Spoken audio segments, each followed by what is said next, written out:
Now why you have clicked this video? Either you are trying to learn what is a GRE exam or you are trying to prepare for GRE exam. In either way, let me just tell you what is a GRE exam.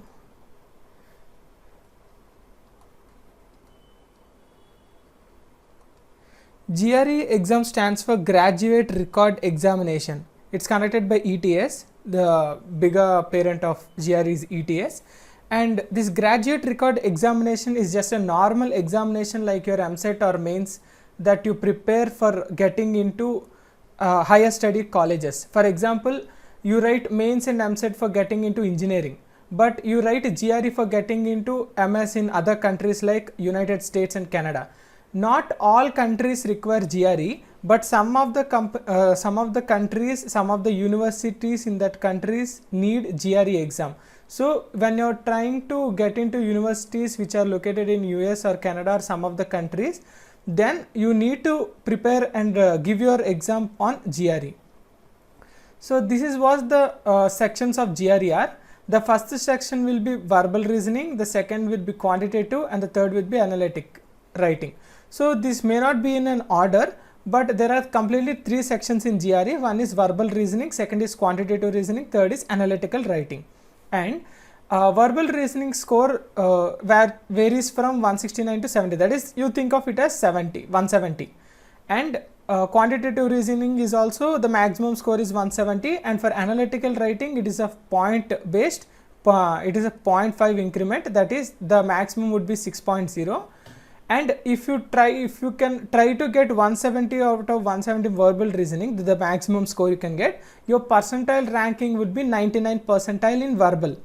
And if you try to get the maximum mark in quantitative, your maximum rank would be 98.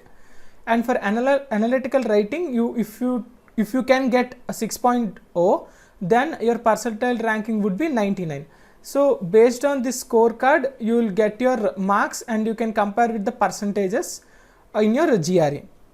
And the next thing is, let me erase this. So this is what GRE consists. GRE consists of verbal reasoning, quantitative reasoning, and just analytical writing. Let me bring up another pic.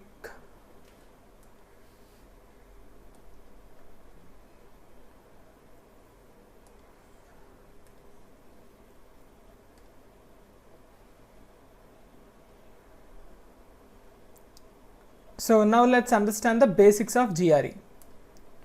We have understood the marks and percentages of GRE, right? Now let us understand an in-depth view of GRE.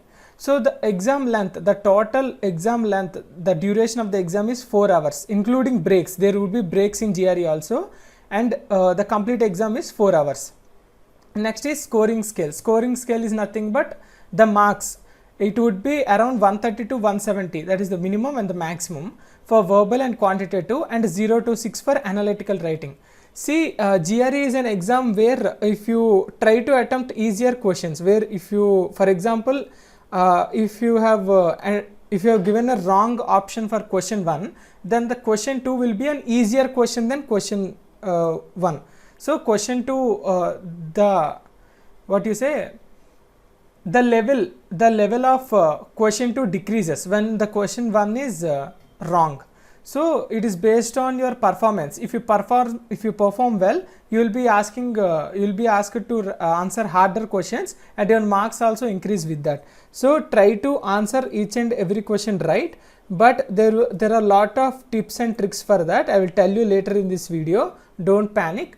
By end of this complete GRE video lectures that we do, you will get to know all the tips and tricks for cracking a good GRE score, that is around 320 to 330. Now the format is multi-stage test, like I told you, right? It is like performance based. If you are answering questions, all questions are correct, then the next questions would be harder. If your questions that you answer are wrong, then the next questions would be easier. Based on the level, it changes. Next, it is a computer based format, and as well as normal outside. You can also go outside and write this exam, or you can write this exam in your own home. So that is what this format is. You can just go through this. I'll attach this, or you can take a screenshot of this and you can just go through this every day whenever you have any doubt regarding all this. Next is number of test sections. There are total 6 sections because I told you, right, verbal, 2 is quantitative and 2 is analytical. So there will be total 6 sections including an experimental or research section. This experimental research section, we don't know what they will be asking, but one section will be experimental, which means they would not take any marks from it, but it is an experimental section and you don't know which one is that. So it is purely dependent on luck and you have to give that. For example, there are 2 quants, there will be 2 quant section, and think of like it as one of this is an experimental section and you have done very well in this quantitative section and you have not done well in this, but they may not take these marks as your final marks. They may also take this because we don't know which one is experimental. So you need to do both of these quantitative sections good. This goes for verbal and analytical writing also. Whatever the section is, you don't think if this is a experimental or research section, you just give your 100% to it. Next is break. There will be a 10-minute break after your third section and 1-minute breaks between all other sections. In this 10-minute break, if you are writing from home, you can just wander around, you can go out, you can drink water, you can do all the stuff. Even if you are writing outside, anywhere in outside your home, then you can also take break. And next is analytical writing. In analytical writing, it would be one section with 2 30-minute tasks. It is one section, but 2 30-minute tasks will be given. So you can understand what I'm telling, right? And it is just analyzing and you will be writing something. They will be giving some question and you will be analyzing that question and we will be writing a topic on it. Next is verbal reasoning. This is 2 30-minute sections. There will be 2 sections and each is 30 minutes. And here is this is only analytical writing is only one section, but with 2 30-minute tasks, means 2 questions will be there with 30 minutes each. And this is 2 30-minute section, approximately 20 questions each. Each section contains 20 questions. And quantitative also, it is 35-minute section and approximately 20 questions each. And for quantitative, there will be on-screen calculator also. So if there are any calculations needed, you can, instead of doing on pen and paper, you can do it on a calculator. You can use your calculator. So that is what all the basics of GRE is. And the next important thing is how you will know which one of these 3 sections has come under experimental or research section.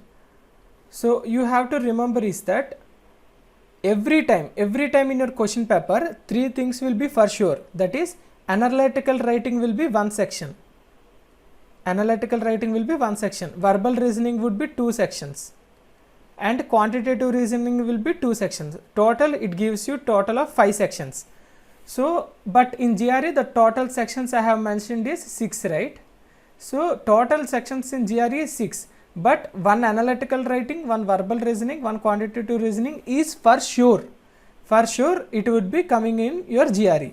But if in your GRE question paper, if you have seen, for suppose, 2 analytical writing sections, then immediately you have to understand that the experimental section is based on analytical writing. And also, if you get, for example, if you get 3 verbal reasoning questions, if you get 3 verbal reasoning, then immediately you have to understand that, oh, originally there should be only 2 verbal reasoning, but in my exam I am getting 3 verbal reasoning. So that experimental or research section is based on this verbal reasoning section. You have to understand in this way. The same goes for your quantitative also. If you get to see 3 quantitative reasoning sections in your GRE question paper, then write, and then you have to understand that the experimental section is based on quantitative reasoning. You do not know in that 3 quantitative sections, you don't know which one is that, which section is experimental, but for sure you know that experimental section is in quantitative reasoning section only. So in this way you have to understand and you have to plan for your GRE when you are writing your exam. How to plan that, how to how to spend time on different questions, different types of questions, I will tell you in coming videos.